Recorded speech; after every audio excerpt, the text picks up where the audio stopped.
Achieve success with Global.Media.com.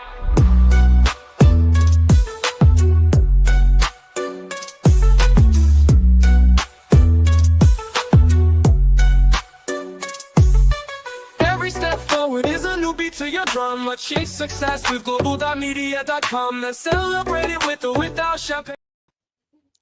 We're live, Paulette. We're live. The word says we're live. Live. Yay. Hello, everyone. Michelle, Michelle's back as well. Welcome, Michelle. Glad you're here. Excellent news. Well, that's the best bit of news for me. So, hello, everyone. Lovely to see you. And hello, Annie. How are you, sir? I'm all right. I'm here. It's another day. I'm doing books. In paradise. I'm like a pig in poo, right? The proverbial. I said pigs in blankets earlier, and Charles said that's not right. You don't say you're as happy as a pig in a blanket, because that wouldn't be a happy pig, would it? I was like, oh no, I don't know. I'm sure he'd be a happy pig. Christine, welcome as well. My friends, as always, if you're here, please drop us a comment. We'll know you're here otherwise. And I saw a note at the beginning of my screen that says, remember to welcome people who are going to watch on replay. Welcome those watching on replay. Yay. Yes, welcome, and thank you for coming back. Yes. Yeah. And it's always important to do that. Yes. Well, we do forget, don't we? So like, comment, and engage. Yes, absolutely. And if you let us know you're there, please do let us know you're there so we can say hi. And if I'm in the middle of gassing away, I'll stop and say hello, because I don't want to be accused of missing people. So, Francesco, hello. Good afternoon. And it's also accusing Paulette of not welcoming people enough. So look, of course, the link to join us is in the comments on the events page. If you want the link to join the studio, please do come and join us. Absolutely. The more the merrier. More the merrier. Today is really about sharing. So let's start off by sharing. What does Annie do?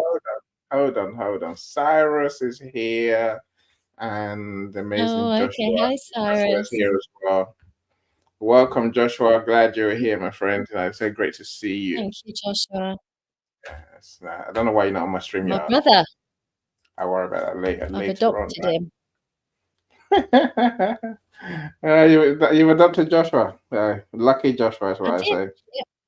Yeah? He might think that. I just don't know. Hopefully he thinks. I'm going to put my YouTube on. Okay. That way I can add to my watch hours. If no one else is going to join on YouTube, my friends, I'll say hi to everyone who's watching YouTube in the future. Yes. How's that? Is that good? In the future. I like that. It's like nice. We don't know what day it is. So Cyrus is here as well. So welcome. It's an interesting chat, Paul. Let me stop talking. I'll let you do your thing. Would you want to first of all tell us about you? I got 4 on YouTube now. That's the idea, my friends. Join on YouTube, please. Yay! Like I always say, on YouTube, join everywhere. Before you leave today, please like today's video, comment on today's video, and then subscribe if you're not subscribed yet.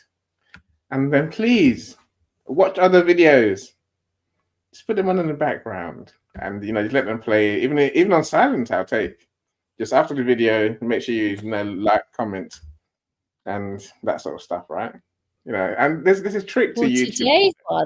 Today's one, you might even want to show your child. Today's one, you might actually want to sit down and replay it and watch it with your child, because they may well find some nuggets. You never know. You never know. It's an interesting conversation, because my son is at GCSE. He's 16, so he's about to do his exams. I know the right thing to do, Paulette, but it's not that easy with today's kids, is it? Trying to get them to get off their game. Well, that's why I really want to. I want everyone to understand that no one is right and wrong in this. Everyone's got to do the best they can. And listen, it's really hard when there are devices around and you're competing all the time with that. But I've got some little ideas, so I want to share them with you. And not all of these are going to work for every child. Some of them will work for one child, not for another. But what you'll find is if you talk to the parents of your friends' children and say, "What are you doing? How's it working for you?" You know, get clues and help from what other people are doing. Nobody knows what they're doing, but everybody is sort of feeling their way in the dark because this is a new era. Okay, no one has really had to struggle like this, and parents are really struggling more than most. All right. You are not telling me to do my revision when FIFA's on, or I've got this competition I'm in the middle of, or, there's a new Super Mario Kart, whatever, and I'm in that challenge and blah, blah, blah. And the answer is you're competing with that. So what you're better off doing is involving it. So what I've come up with is an idea of trying to incorporate everything they want with everything we want. Okay, and they will then perhaps just maybe we might win. Okay, so I will talk about some ideas and then we'll get some people involved in what I'm suggesting. But Okay. the main thing is Before we do that, hold on. Before we do that, let's welcome Miss Ramos, who's joined us. please, sorry. Hello, Michelle, Michelle. welcome. So Michelle's a busy lady. Another one. You know, She is absolutely. I'm on her case. There's no escaping Emmys. Martha. And Hi, Martha. welcome, Marsha. Glad you're here. Who have I missed? Cyrus, we do see you, but we don't see you. But we do see now. Worknesh, welcome as well. Yeah. Oh, So hi, thanks. Worknish. So Francesco says, "Where's the link?" I'll send you the link right now, Francesco. I'll send it to your DM. Sorry, Paulette. I'll let you carry on, please, and introduce Okay, our so topic. the first thing, well, absolutely. The topic really is about setting the right environment. So, and as I said, you've got the biggest and the hardest job you've ever had because of the type of competition that you have for that time. Your children's time now, you are competing with so many things. So the first thing to do is to try and create a supportive environment. Instead of a war zone, make it a supportive environment. Number one, try to help them navigate developing a structured revision plan. Now, how you do that is a bit of a trick, and I've got that in a second to show you. But encourage active learning themselves. So say to them, look, I won't set it with you. You set what you need to do. You know what you're going to be doing in this next paper. They've told you what they're going to be in the mock or whatever it is. Specialize on that. Sit and learn that topic. And then you walk away. Now, if you walk in and every time you walk in, they are playing a game, there is nothing you can do because you can't take the gadgets away because that's what they're working on. All you can do is just say, well, you're the one that's going to get a very low score, and you understand that your examinations to get into university, in our cases in the UK, are based on your mocks. So you muck it up, it's your future. And then you walk away. You can't stand over them with a stick because that does not work. So the idea is to create a structured environment, but giving them encouragement as opposed to always carrot and stick, carrot and stick. Just say, you've got to want this. I can help you, but you've got to want this. So it's working together. The key things are things like timetables, past exam papers are always key.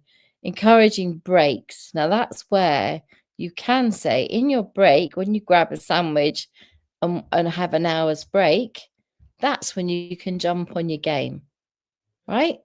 if it's up against the game, up against the device, at that point, give them the hour to do it. It's all about rewards as well as the working hard. So if you know they're like a favorite cookie, when you're having these teenage ranting arguments constantly, when you turn up with a favorite drink and a cookie and say, I'm really proud of you. One, if they haven't done the work, you're going to guilt them. And two, if they have done the work, they're going to take the reward. So it's very much like teaching a dog to sit. All right. It's all about getting them to appreciate the reward you're giving them. Help them study. If they say I'm struggling, sit down and help them, talk to them, perhaps ask questions on a particular topic. Make it into something that you can encourage them to study with, as opposed to making you always with the stick that's beating them up. Try and stay positive, even if you think, oh my gosh, this is all going to pot. Just stay positive. Your positivity will feed into them. So you must always stay positive. Revision techniques are different for every school, every child. Some schools offer revision techniques, others just say, well, that's it. After Easter, you're off on your own. Good luck.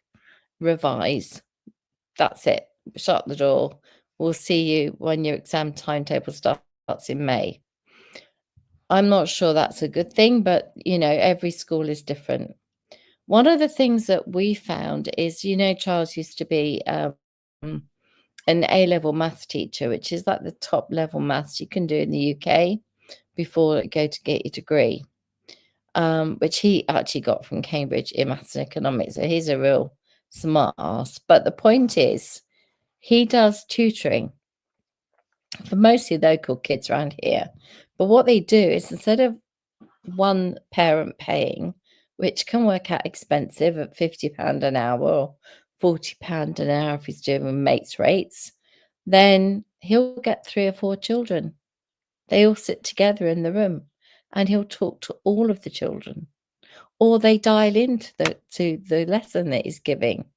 So that means that 4 parents are paying £10. Suddenly that's quite achievable for most people. So if you do get into the chance of having a tutor, ask the tutor kindly, would they mind if you bring more children into the teaching, because that way they can afford it and it works better for them. I don't know many parents who aren't brave enough to ask, and I don't know anyone who doesn't have a heart like that who would say, no, I only teach one child at a time, because I can tell you that Charles has had 5. And then he's done £10 each, and then the following time they get an hour and a half. So he's always giving back, Charles. But the reason he does it is because he wants to get them to a level where he's proud. And you know what? When they pass that exam and they get their entrance level to the university, or they get into 6th form and they send him a thank you, I don't think my husband's feet touch the floor. He like walks on air for days, makes him feel so good, which is why he does it. So getting a tutor is a great way of kind of making it work. And as I said, trying to make that work for all parents so that you get more than one child to a tutor. That's a great way of doing it. And also they get to see how they work, and you kind of create a sort of mastermind team kind of environment. And then you can always say, well, why don't you do a bit of revision together? You're creating a little mastermind of revision, which can work very well. You can do it at your house, their house. They can do a couple of hours of revision, a couple of hours of playing. And if you're out of the house and you're working, and you've got to have trust. That key word is trust. It's a difficult one, and I know it's hard, but you have to have it. If they've promised they've done the work, then you have to believe them. Interrogation just turns you into an enemy, so we don't want that. Talk about how well they've done. Talk about how proud you are of them for doing it. If you, if anything, guilt them into doing it the next day, but make sure you tell them really positive reinforcement all the time. That is by far the best way.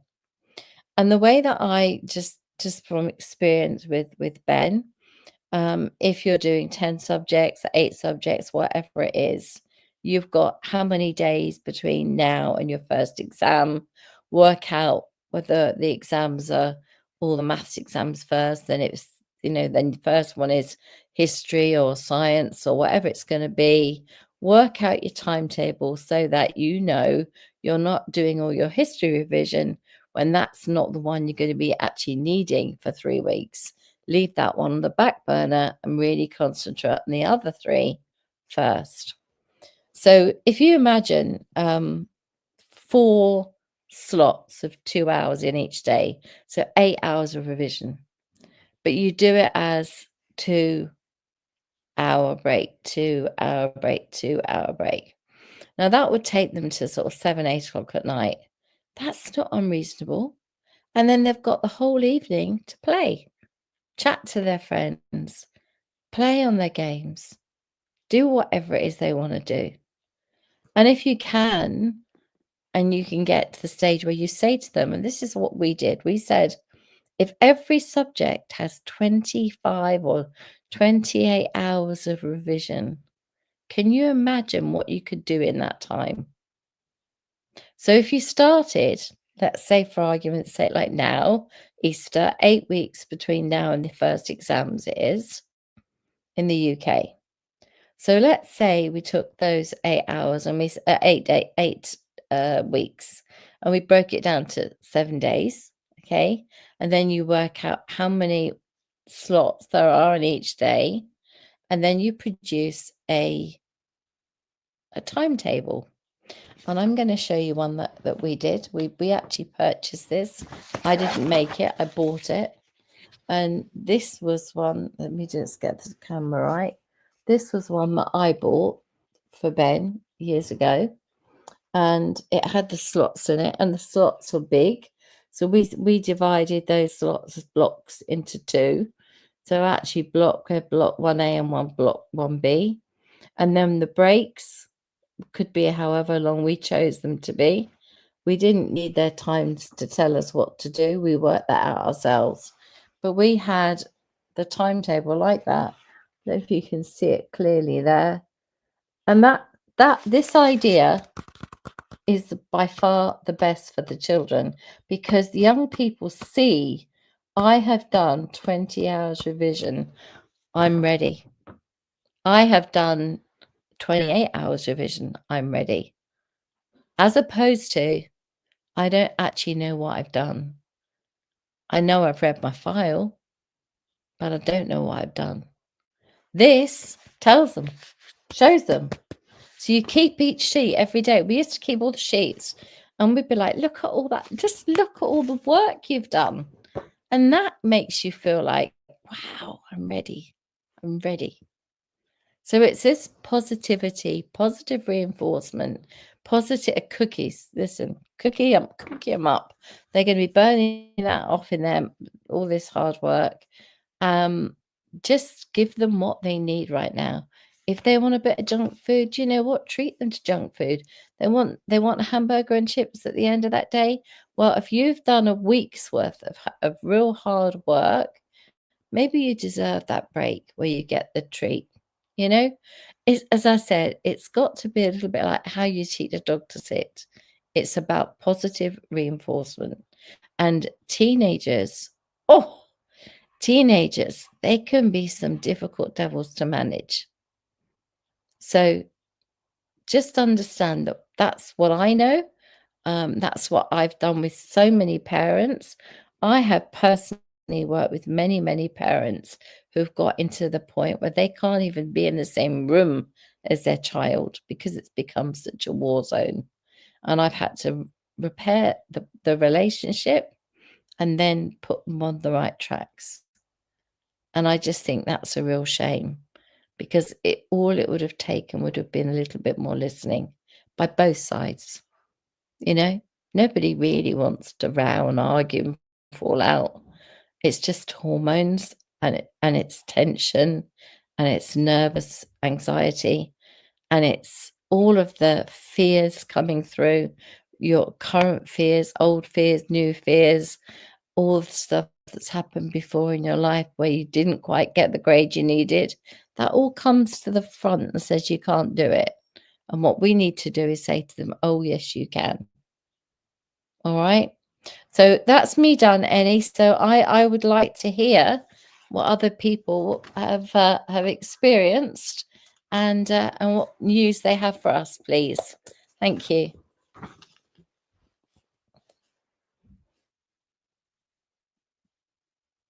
She says confidently. Annie could be making a cup of tea. Are you there, N-Star?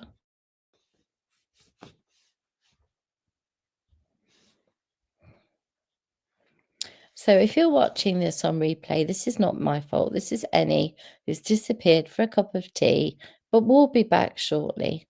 So I will just say this. Finally, I will say this. If there are videos, if there are YouTube videos, if there are films, let's say they're studying Romeo and Juliet or something like that, and the video's out, or you can get the video, or they can watch it on YouTube, let them, right? If there's a maths paper or a maths a professor like Professor Roxana, who's doing lessons on maths online, showing the kids how to do certain topics that they're struggling with, help them, let them watch YouTube videos. That isn't cheating. That is just a different way of learning. And that's really important to remember, that YouTube and all those other channels are actually still there as a tool to be used. So YouTube is not anything to be ashamed of. Lots and lots of kids are using YouTube for revision, and I think it's fantastic. Now, let me try again. Annie, are you there? Of course I'm here. I hide away quietly. Hey, I'm like, where are you, Annie? Yeah, now the Was doorbell you went making for a cup that. of tea? Now the doorbell went, Oh, so the doorbell.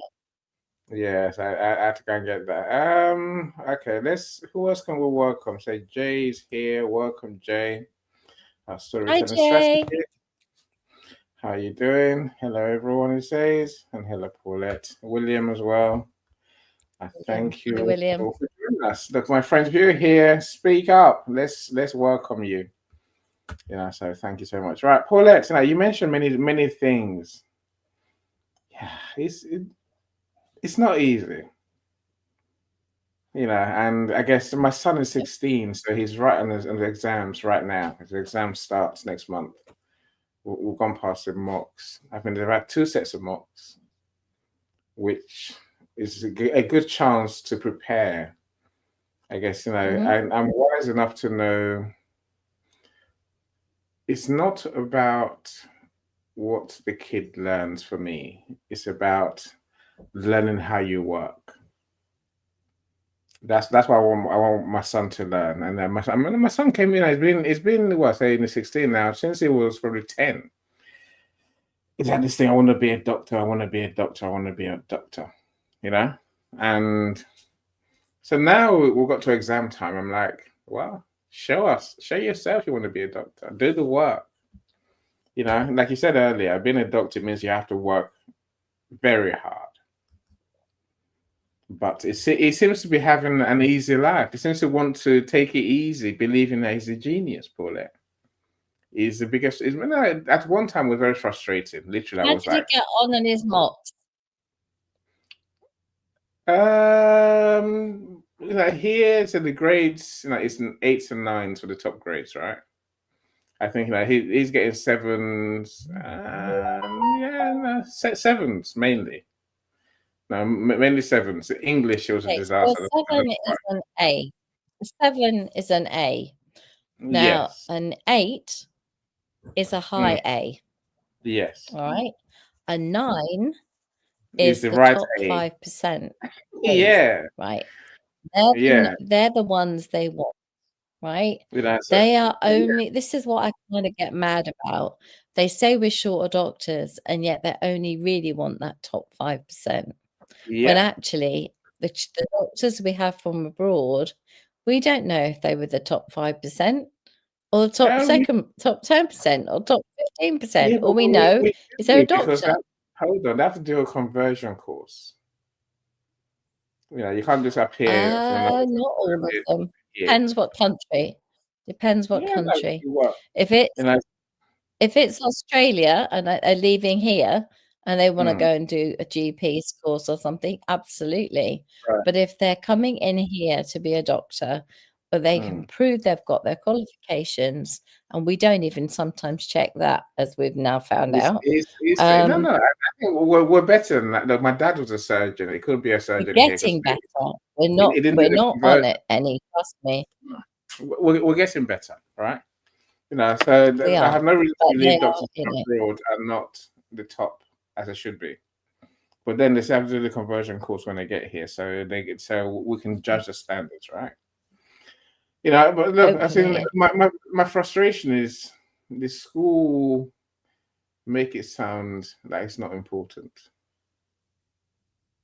You know, and you said earlier, you know, your mocks are, you know, your GCSEs and your mock, they are what gets you into university. Whereas the school tells our kids, it doesn't matter. You can make it up at A level. It doesn't matter where you get in your GCSEs. You're like, I'm like, you're wrong. You're just wrong. You're lying to him. Why are you lying to him? You know, so it's gone away with the idea that it doesn't matter what he gets GCSE. I'm saying it really does. It does. You know, there's Can 3 I tell kids. you something, Annie? Go for it. I'll tell you, Annie, this for a fact, okay?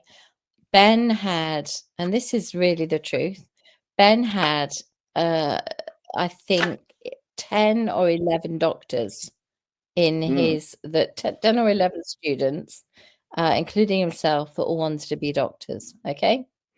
And one's gone off to do a chemistry degree, so that doesn't count. He'll be a PhD doctor, but he won't be a GP doctor or a physician or whatever. Ben's doing biomed because he wants to do pharmacology and neuropharmacology and stuff like that. So then you've got the kids that are actually doing medicine. What happens when they go for their exams?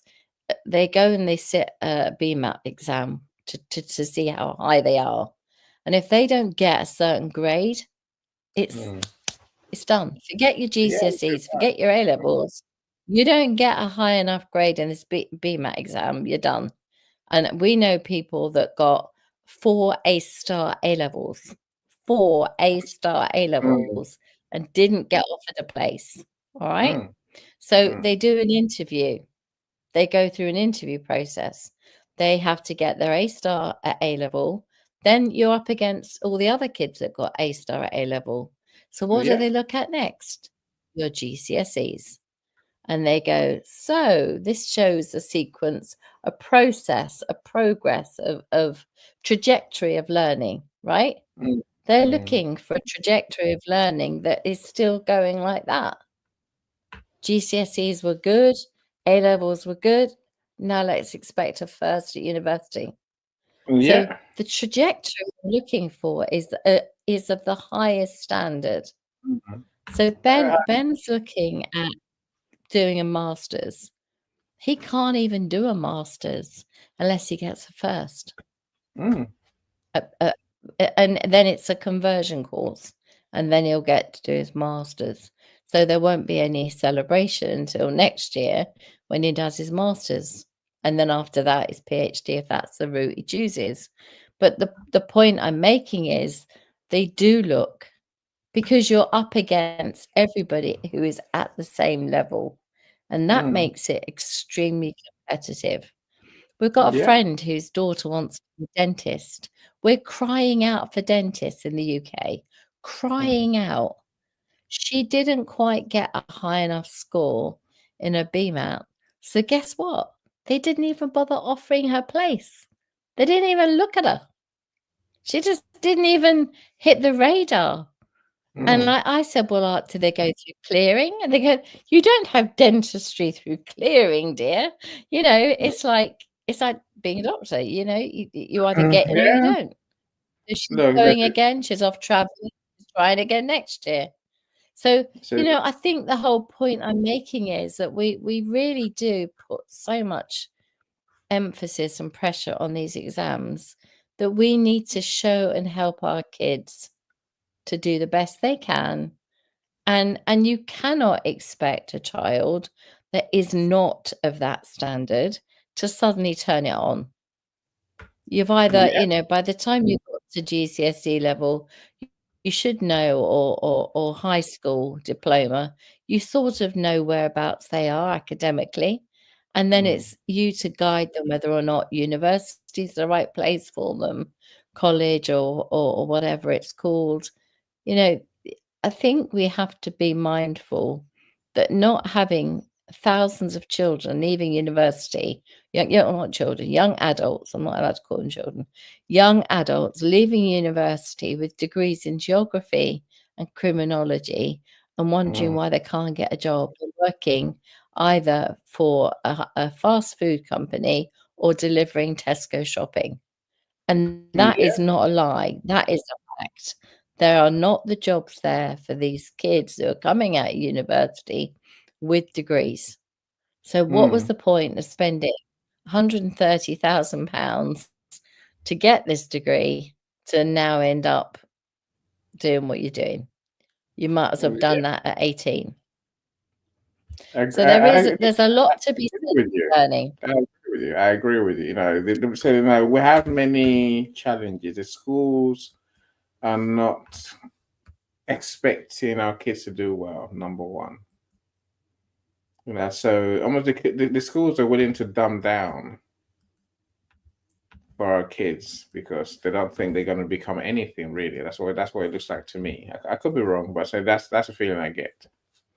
You know, and then the kids believe the hype that they are geniuses. You know, I've had this before, and I got 3 kids. The older 2, you know, we were told at parents' evening after parents' evening, they're brilliant. They're brilliant.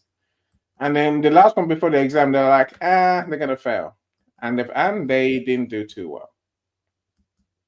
You know, so and the school, in my eyes, take a lot of blame for hoodwinking parents into relaxing, into thinking, and the kids into thinking will be fine until you're not fine, because now the school really couldn't care less. Is what it looks like to me. You know, I guess another big hoo-ha, Paulette, is that our kids seem to look at their friends and think their friends are doing nothing. You know, so I love when you mentioned the tutors earlier. You know, my son suddenly realizes that his friends have tutors. His friends have after school help. They have additional help. You know, and so it's like a shock to his system, because it really thought everyone was just relaxing and thinking they're gonna just sail through. You know, how do I react, Paulette? I'm not going to go into the computer game wars because that's just a given. And, you know, good luck with that, right? You know, we're fighting against a machine that that we kind of can we control the games? Yeah, look, I was stressed for a while, Paulette. I used to literally go on at him most of the day and say, right, go and do your work. I've told him now the consequences of not doing the work, the consequences of doing retakes, resits, whatever you want to call it. You know, and the fact that Medicine, they don't like resets. Just so uh, you know, medicine, they yeah, don't take kids that have done resets. I'm with you. I'm saying that, but literally, I'm saying to him, the choices you make now, the hour you spend playing your game, could determine the rest of your life. Literally. Take it seriously. Get him looking at how much he's actually done. Show him. Get him to start writing down how many hours of biology, how many hours of chemistry, how many hours of physics, how many hours of maths has he done. So he starts to feel pride in what he's doing. That's a big thing. he's getting better.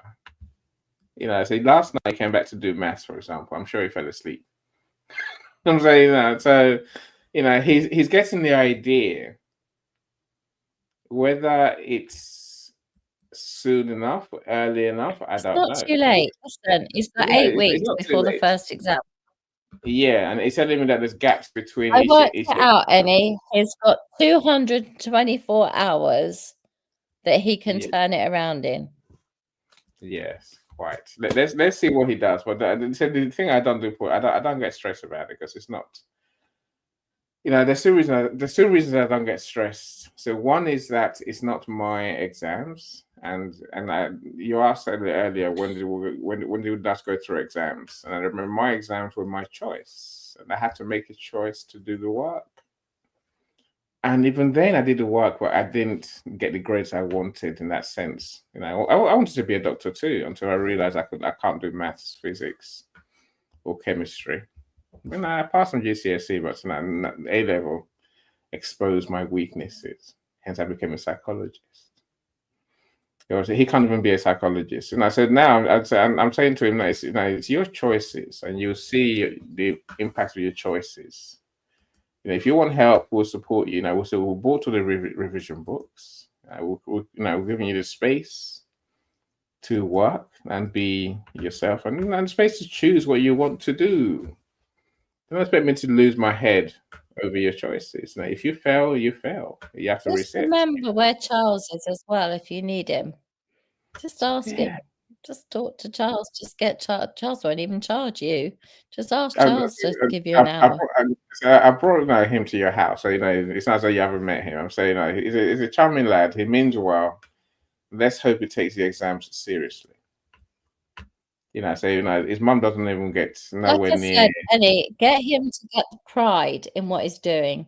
That was the thing that Ben felt. When I started to see Ben, like 1, 2, 3, 4, 5, dot 1, 2, 3, he started to see that he'd put the work in. You know, it's a bit like you have 10,000 hours to be an expert. It's a little bit like that mentality. This is what you've got to put in to make it work. We had a and it was only my thoughts, but me trying to help him to have a vision. And I had one of these, like, I don't know what size it was, about so big I can't describe it. Probably about 4 foot by about 3 foot, and I wrote on it, Ben's going to Warwick, right? Ben's first day at Warwick University. Here we come, right? And we're all cheering him on, right? And I stood that right where he was sitting. It was right opposite where he was sat. So every day he saw that. Every day, and I moved it. I moved it around because you're told to move these things. But it was in his room and it was always there for him to see. And it was like, do you want that? Then come off the game. Right? You know, don't try and sneak a few hours because it's your hours. You choose. Yeah, That's it's your life. that's for you Your to go life. for. You got to choose to do it. And you can't, all you can do is, like I said, give them the tools, show them the way, and then step back and say, Yeah, your choice. that I agree with you on. You know, it's not my life, so I'm not going to do Absolutely. myself. I'm not going to lose my mind. You know, so Have we I got agree with. anyone to say hello to, or shall we go to Yeah, of Joni? course. Yeah, no, I'm just doing. No, it's not Michelle. Philip, welcome. Glad you're here, Hi, Mr. Philip. Timeless Lovely to himself. Well, I've see seen you. you for a while, Philip. Glad you're here. So Michelle says we'll Love the have a hat. table for our youths. We do. Nick, welcome as well. Glad you're here. Hey, Nick. Thank you so much. Who else? Who else do I see? Liana, welcome as well. Thank you so much. Oh, hi, Liana. What did Jay say? That's Jace. So exams and SATs in the States were thoroughly dreaded by myself and my peers. Yeah. Yeah.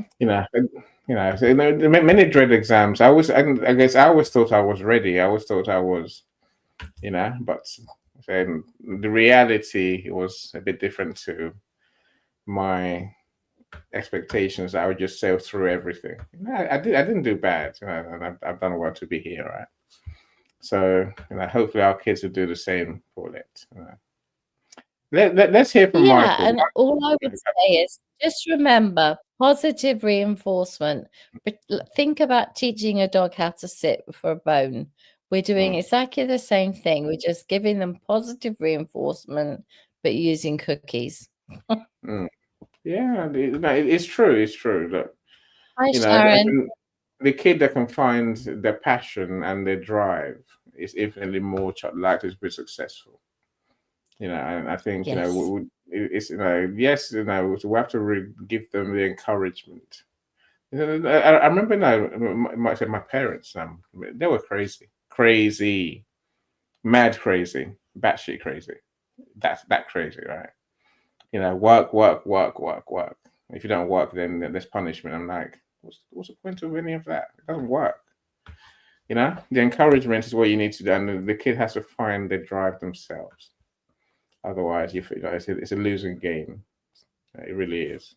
Yes. Michael, I wonder what your take is on our topic, my friend. Well, you're both right. Um, in terms of the kid has to have, have the drive for themselves, yes, that is absolutely correct.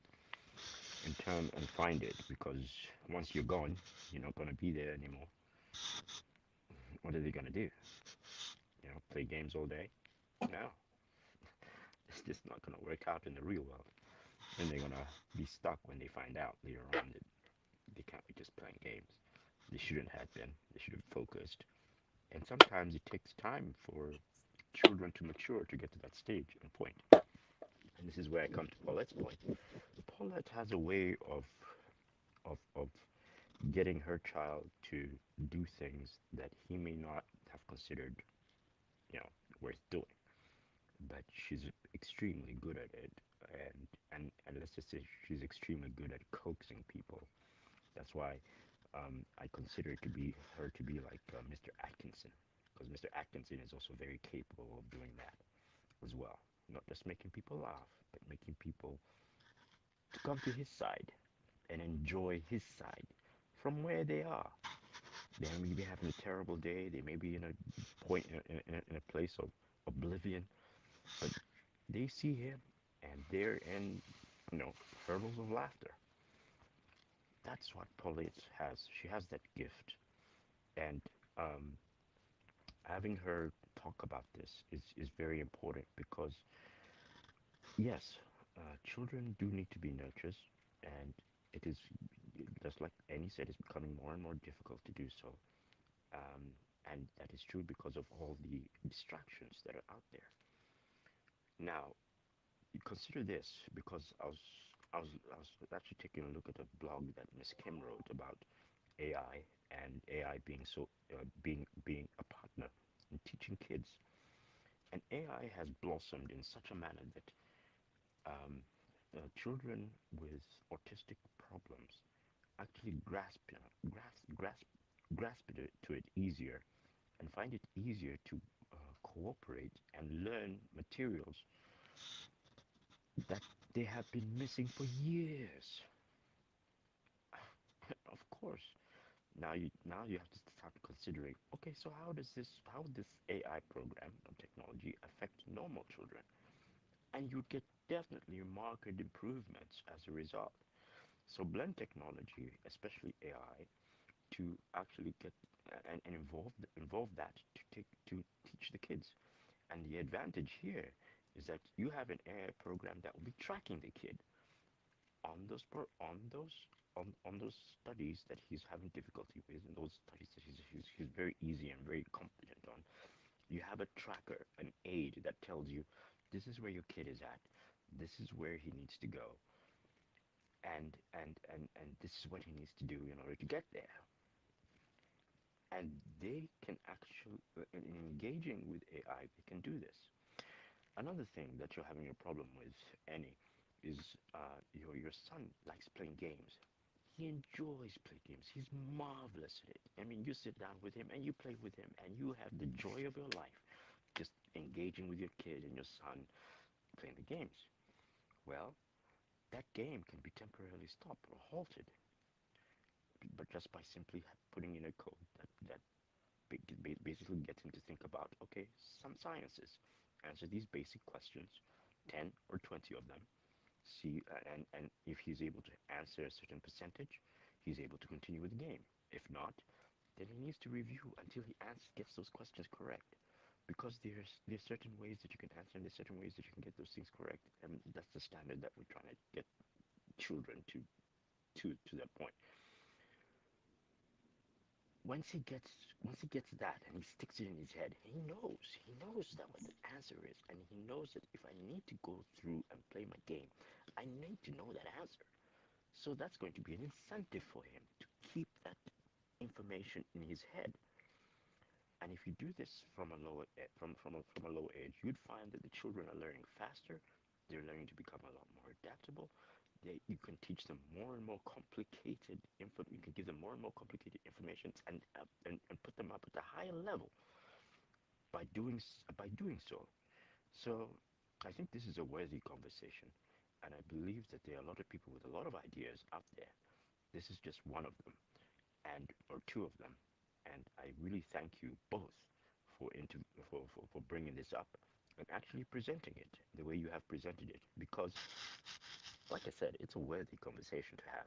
I really do believe that it has a lot of potential in real world application. Thank you very much. That's fantastic, Michael. And I tell you now, at university, they what they've done, because obviously you can't get away from AI even if you want to. So at university in the UK, what they say is like, if you're doing a piece of work, you have to quote what percentage of AI you've used to help you do it. So if you've helped it, if you've asked AI to help you create the essay, or to answer the question, to give you some creative ideas about how to answer the question, or that kind of thing, it's all about percentages, and the maximum percentage you can ask is 20%. So anything over and above 20%, they'll look at plagiarism, they'll look at AI, they'll look at how that work compares to all the other work you've done, and they will know. So the answer is they are allowing AI to start to come into the universities because they can't get away from it. But what they're doing is very, very controlled. And to be honest, Ben hasn't really found that an issue yet. But it's getting harder not to have AI involved. But what we have to do is make it our friend and use it for the positive stuff, and not make it an enemy. And that's what I fear that we all did, because we were so scared of it. Now I think we have to see the positives and say, okay, we're going to have AI in our lives. How do we use it for the best? And I think the way that the certainly the children who've got autism, ADHD, any of the ADD, all those kinds of where there's concentration issues, potential, not always, but where there can be concentration issues, AI is very, very good at keeping you on track. So I think that they've got such clever systems in place that is where we're going to see the real benefit. Sometimes I think they really are developing dyslexia, children who struggle from things like that. There is going to be so much opportunity to help them, and I'm all for it. All for it. As long as nobody sees anything as an advantage. I don't want anyone to go, oh, but they had this, they were bound to get that grade, because that's not fair. It's all got to be on an even kill. But yeah, absolutely. Great points. Thank you, Michael. I appreciate you. Should we ask Joni? What does Joni think?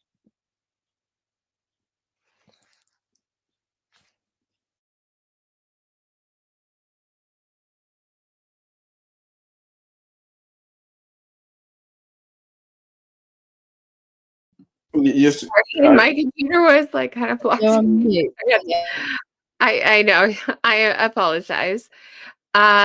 So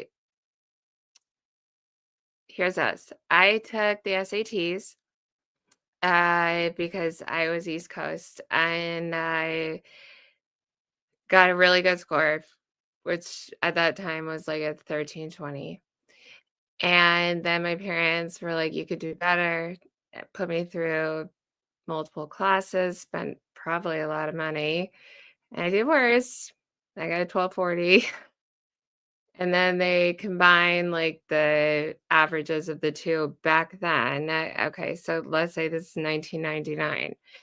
And so frankly, their money was a little bit lost, or maybe I lost some focus from that first test. So there is something to be said about that first test and how much inside you as a young person wants to do well. But when you keep doing it, you're just like, meh, another test, like rolling out of bed at 8 a.m. with a number 2 pencil. That's what we did. So I also believe in the power of AI to help you. And so they can actually do practice tests and quizzes, content summarization, scheduled studying. They can do flashcards. They can do writing assistance.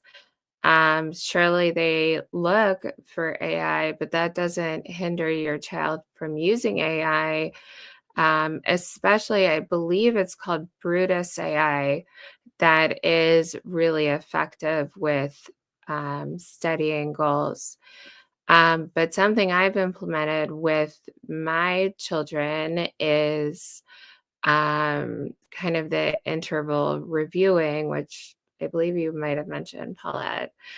But, it's basically a study technique that involves reviewing material at strategically planned intervals rather than cramming it in all at once, or studying the same material over and over again.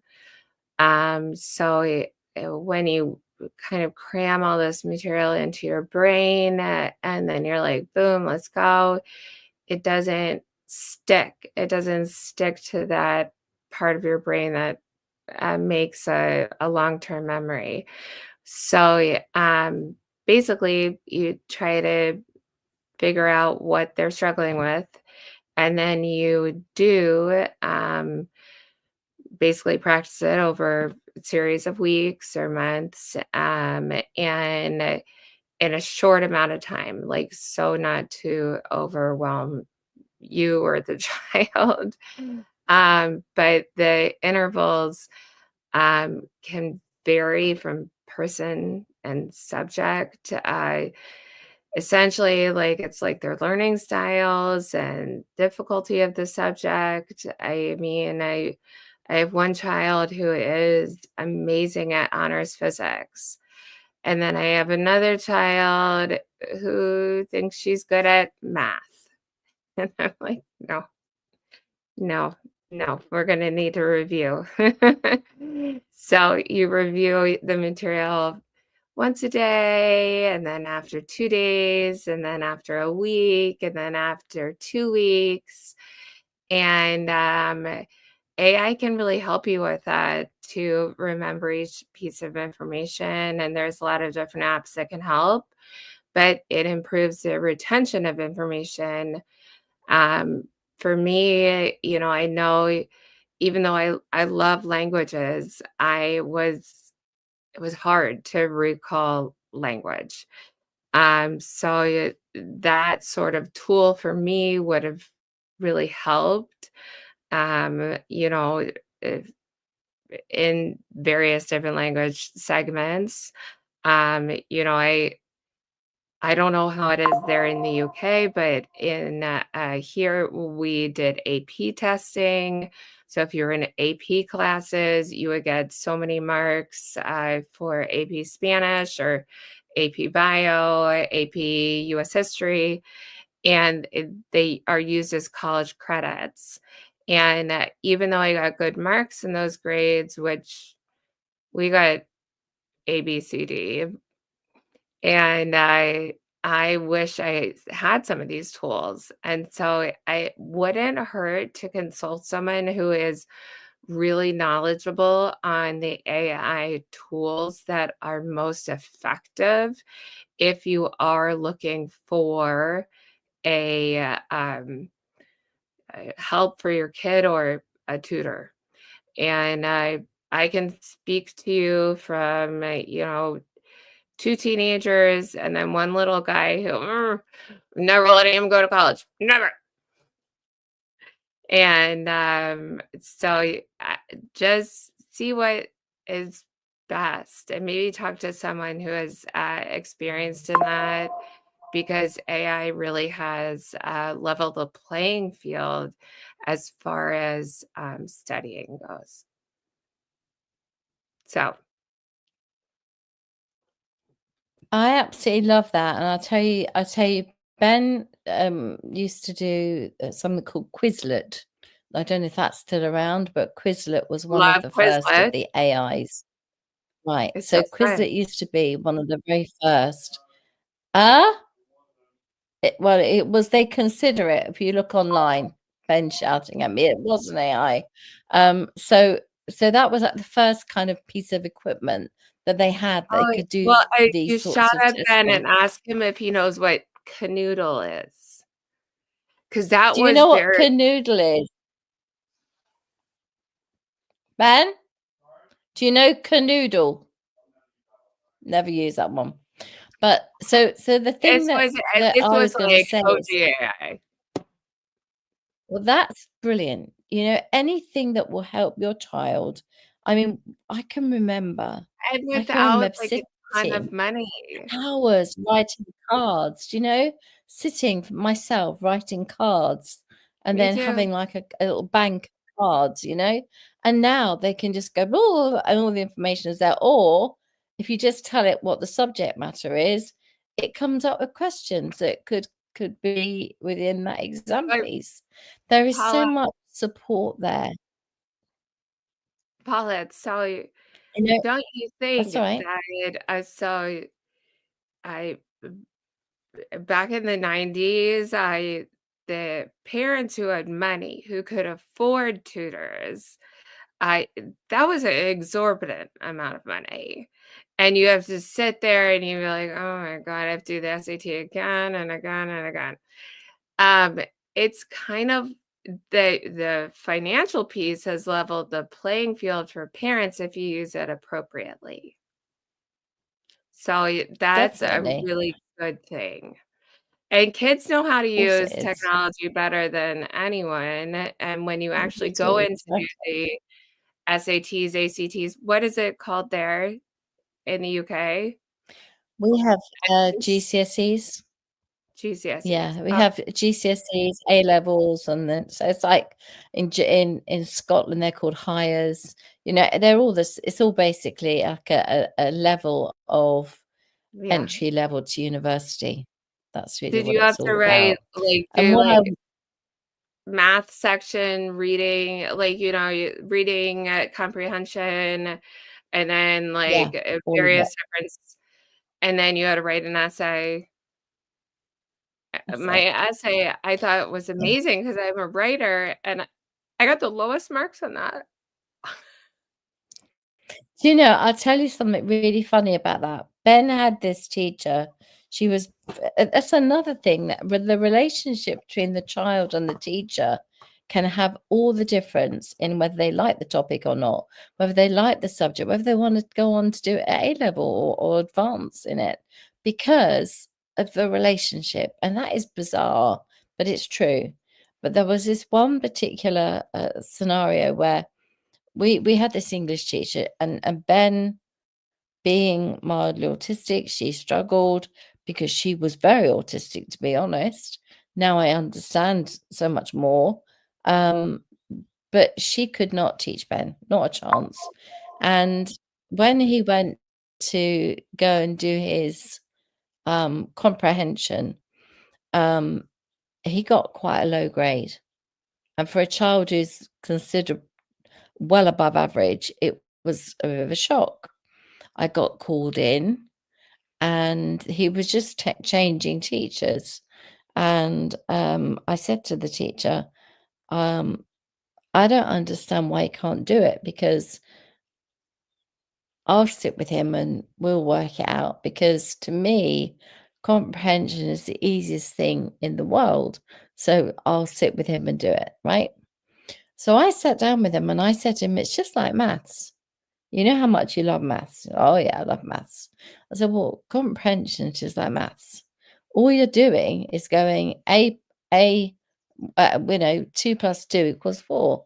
So you've got the 2 because they've told you in the question what they're looking for. And all you got to do is match it up to the other 2. And so if they're saying, Fred and Harry had picnic on the lawn, and they ate for 8 hours, or they stayed for 8 hours. And then the question is, how long did Fred and Harry stay on the lawn for, and why did they go? And I go, look, ring, look, ring. And he'd go, oh my gosh, it's there. They tell you. I'm like, duh. And it was not a duh moment. It wasn't like me going, duh. It's not fair, because unless someone explains that the answers are in there, it's like somebody would ask in a question, do you think the poet could have used a different word? Do you know what Ben wrote? I don't know. I don't know the poet.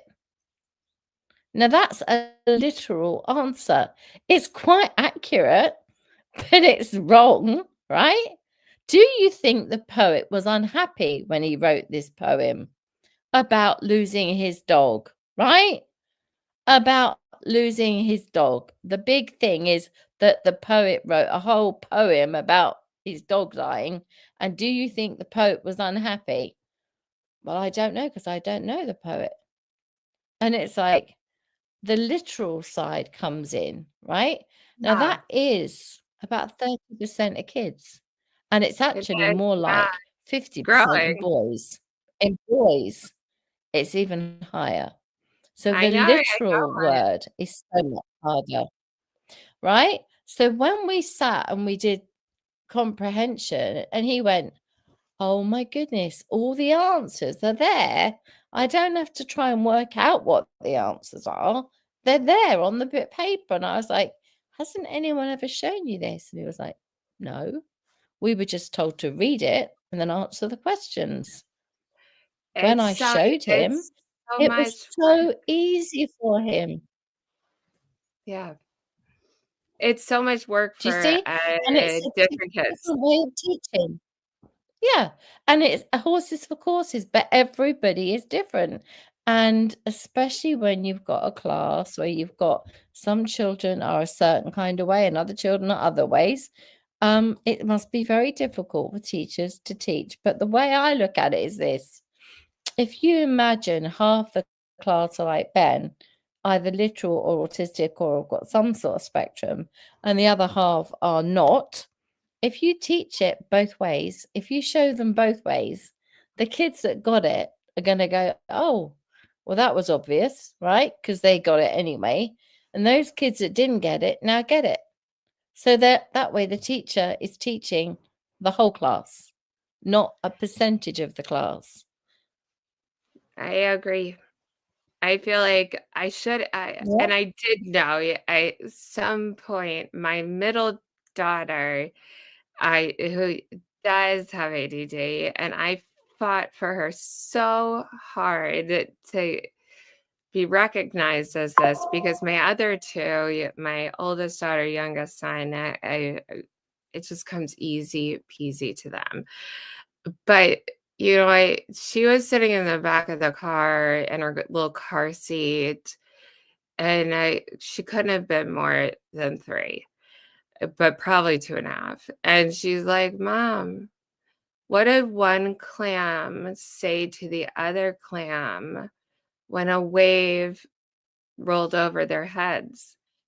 And I was like, what, kitty? And she said, blub, blub, blub. And it's so literal. It makes me laugh every time. And that's like the brain that she has. It's so literal and funny. And like she just like wants to like say everything in her brain that just comes out. It's kind of like how I am. So I clearly pass this down on her. But where my other kids did not have that sense of just like speak out loud, like say it. And I think amazing teachers can really highlight those gifts for children because, I had some pretty, let's say, science teachers, and I didn't really apply myself in that way. And maybe that was my nature, but oh well. But I did go to the community college and take a course on anatomy and physiology during COVID because I was like, F it, I need to know this stuff. I'm going to know all the systems of the body. And I don't care if this is like me going back to college. It is important to me because no one really inspired me to do that. And so I really think that just teachers can be like this light in the fire that can really set a kid off. And I really, really believe that AI can help with the learning curve. And don't ever put your nose up at someone who doesn't learn the same way you do. Oh, absolutely. And I am all about just making what works for your child and keeping the peace, harmony at all times, because nobody works well in a bad, unhappy environment. When you get to the stage where someone is crying, they're not going to learn a thing because their whole brain just shuts down. So don't get to the point where you're shouting at each other and crying. Get to the point where you're saying to each other, this isn't going anywhere. I'm going to walk away. You have half an hour. I'll get you a drink. I'll get you one of your favorite biscuits. You have half an hour. I'll go and get a cup of coffee. And I'm going to have one of your favorite biscuits. And then we'll meet together and we'll have another go. And it's like just having a break, a meeting break in this difficult meeting. And then you all come Yes, back to the breaks are table and you so start again. important. And that's the way it Breaks works. and, like, Absolutely. also So not overwhelming them with, like, so many subjects, absolutely. just be like, Yeah. "Alright, you're gonna go upstairs, you're gonna focus on this for, like, 10 minutes." Like, it doesn't have to be a long time. And then you can talk to your boyfriend, and maybe you can borrow my car to go to Starbucks. And then that's, it's so easy when you make it more, I don't know, in little simple. It's what do they say? How do you eat an elephant in bite-sized chunks? You don't need to eat an elephant in one go, right? If you're that way inclined. So the answer is the same thing. Just make it palatable, make it small chunks, and make everybody feel really like I can do this. It's the And also tell them when positivity they're not is doing actually it. important. Like, you did not do Yeah, this. yeah, You also have yeah. to be a You parent. You're listen to parent. yourself, yeah. Yeah, you do. You're not their best friend. You are there to guide. You are there to be, a boundary. You're there to And be if a you set source of boundaries, keep them. Don't, absolutely, like, absolutely. move your boundary guidelines like this. Keep them Yeah. and Don't keep be them malleable. No. Hold on. It's not that easy. You need to make it sound like it's that easy, right? I guess, you know, I don't know. I have the 3 greatest kids in the world. yes, that's probably why. I say, no, in the back of my mind, I'm thinking this. I don't know what is gonna become of this kid, basically. You know, when I was growing up, my thing was I want to be a doctor, come hell or high water, because I came from a family of doctors, and there were 8 doctors. There was an architect and a lawyer, and my uncles and aunts. So being a doctor was my thing, you know, and when I changed that to I want to be a psychologist, I was infinitely happier. So I'm not going to choose for my kid. I'll let him choose. You know, and I don't know if I'm right or wrong. No, I don't think I'm right. That's the thing, right? And so I've got 2 older kids. They haven't done what I told them to do, but they're happy as adults. So I'm going to give the 3rd one the chance to be happy as well. You know, and he's going to have to want to do the work, Paulette. You know, I'm not going to. I refuse to take it as my responsibility. My responsibility is to feed this kid, give him a happy home, give him a happy space he can work in, give him inspiration. You know, beyond that, you make your choice, son. And if you fail, guess what? Inspiration is great. Mm. I love inspiration. I love positivity. I love managing him, supporting him, because it's no good just throwing your players, Tottenham, out on the pitch and going, go on, off you go and have a lovely time. Just go and play. Doesn't matter what you do. I've given you a happy home. I fed you. Just go and play nicely, boys. If they don't win and score the goal, you'll be spinning your head off because Tottenham didn't win. Think I don't. about it like a football Hold on, team. you hold on. You know I don't do need that, Paulette. You know I don't even do that for Spurs, right? I'm chilled. I'm all right, thanks. If they win, they win. If they lose, they lose. You've got to still be the teacher.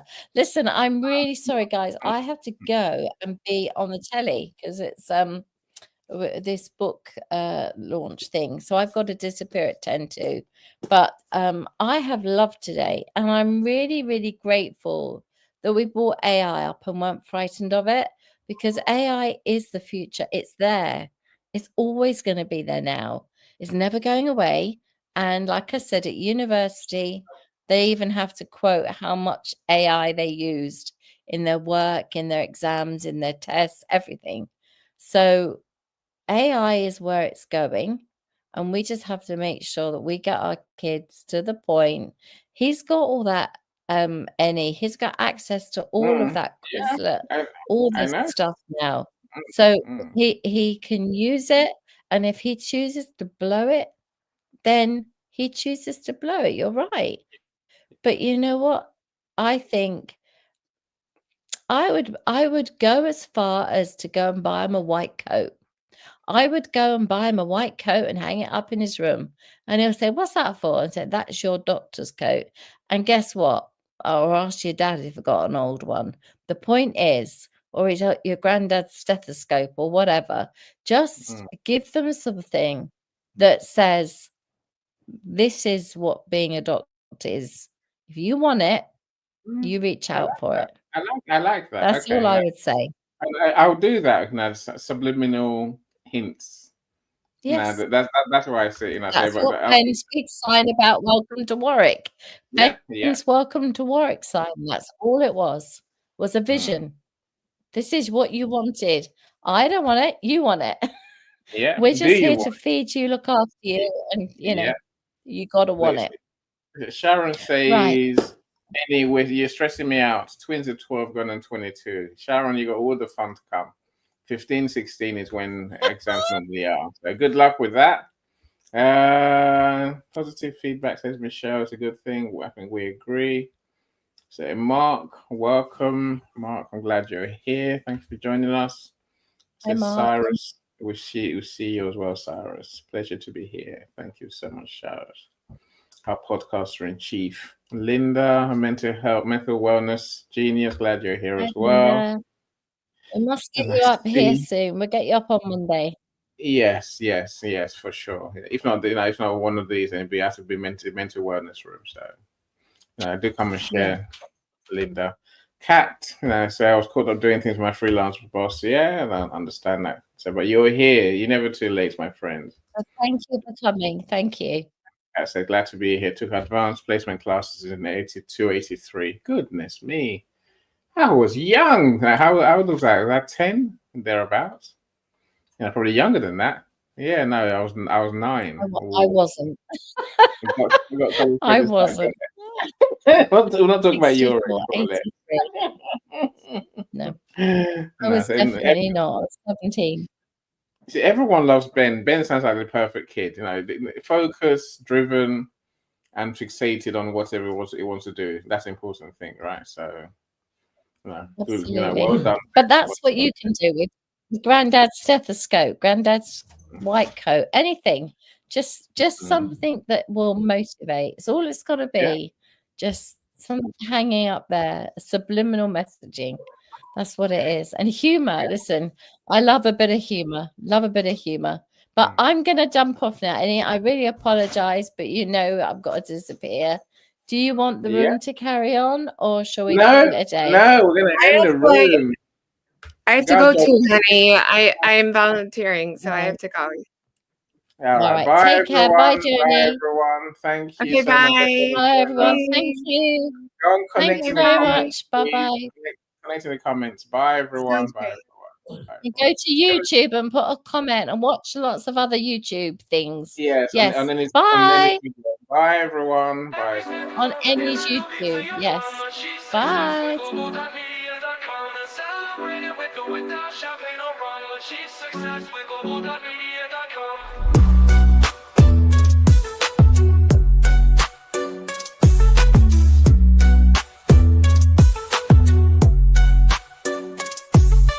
Every step forward is a new beat to your drum. Achieve success.